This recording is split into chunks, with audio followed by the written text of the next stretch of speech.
Hi, this is Monique.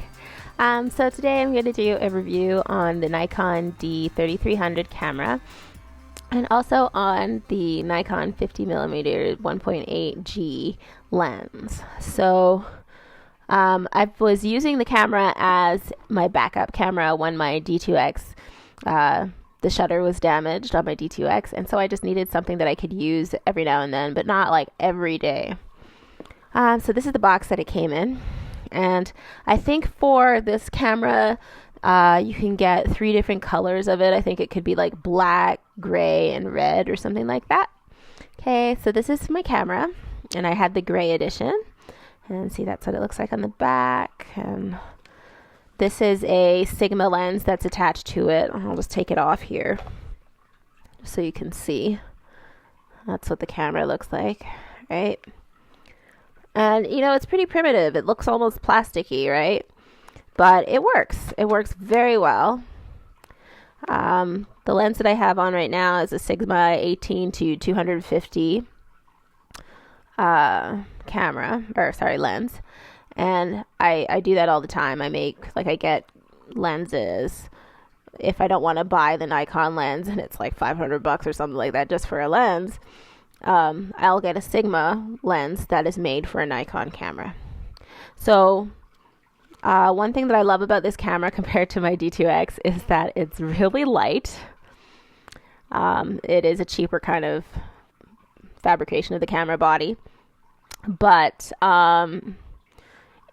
if you know a D2X or a Nikon D2X camera, and you know that thing is so loud it sounds like a gunshot. This one, you can hardly hear it. I don't know if you can hear this. Here. That's all. Right? It's pretty quiet. You can't really hear it cranking inside of the lens either, but I think that's just because the quality of the Sigma lens and the quality of the glass inside of, you know, a Nikon lens. That's why you're paying more for the type of lens, the quality of the glass. But one thing that I didn't like about it was the back. And as you can see, it's pretty primitive. It's missing a lot of the regular buttons that you find on the back of a Nikon camera.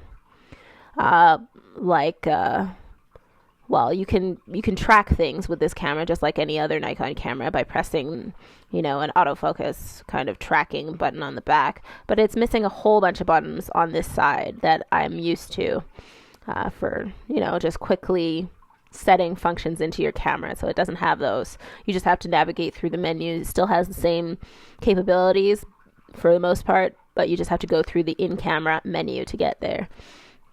Another really great thing about this camera is that you can take full HD videos on your camera, and I think you have to go up into a little bit more of an expensive professional camera on the Nikon side to get that sort of capability. I think it's in the D3 camera that you can start doing video. But in, like, for example, the D300 or the D2X, you can't do video. So yeah, it works really well. I've uploaded videos to Twitter with this. I've done nature photography with this. I really, really enjoy it. It's quiet, like I said. It doesn't weigh too much. It doesn't, so it, you know, I say that it doesn't weigh too much, and you know, it is important to get a lightweight camera because sometimes I'm carrying 2 cameras on my shoulders for like 2 hours. If there's a hockey game, however long the hockey game is, you're carrying 2 heavy objects on your body. So it is good that it's light.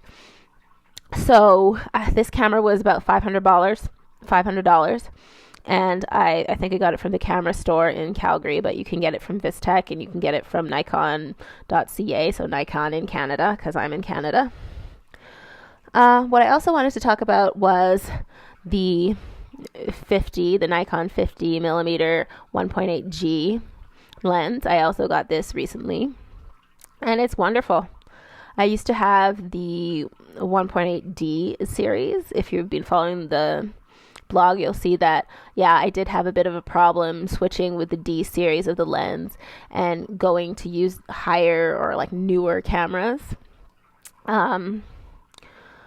Basically, it was not compatible with some of the newer cameras. You had to autofocus it, so that, I mean, like, you had to crank the wheel every time you wanted to take a picture, which was awkward. And you know, it's not as sharp and crisp when you're taking an important photo of somebody who's important, like a portrait. I also use this photo to take a lot of basketball, or not photo, lens, to take a lot of basketball photos. I love basketball, and I like to sit right underneath the basket, you know, right outside of the key on the other side of the basket to take photos. It's really great to see the oncoming action of the players coming towards you, and it's really sharp, really bright, especially when you're in a gym that doesn't have wonderful professional quality lighting. It's easy to get sharp and bright photos. This lens was $250, which is pretty good for any kind of Nikon lens. Usually it's $500, $800, $1,000. So it was a very, very good buy. And so was the camera. The camera, as I said, was $500. So, I mean, you're not going to find a camera that's any cheaper than that, I don't think. I think my D300 was $1,000 or $1,200, the camera body by itself. So that's pretty good.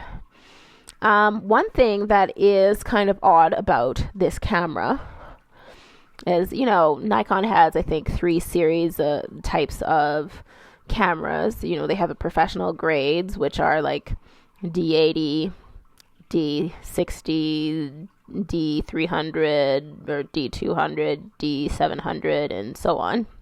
And then they have like the D3300, and I think another one was like the D5500 or something like that. And so that's the second series, and so on and so on. So I did find with a professional series, they use compact flash cards, which are these really big, chunky cards like this one. Right? They use those in the professional series of cameras. But in this series of cameras, they use just like one of those scan disc, or it doesn't have to be scan disc, but you know, these little SD cards.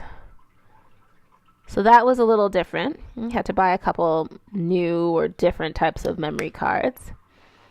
But yeah, on all of the professional series ones, they still use these big chunky cards. And, you know, they're like a regular memory card. You can get them from Walmart. They're like, 8, 16, 32 gigabyte cards. And these little ones you can get anywhere. So I really enjoyed both cameras, and I'm going to continue to use them. I'm going to enjoy this one. Sorry, the D3300.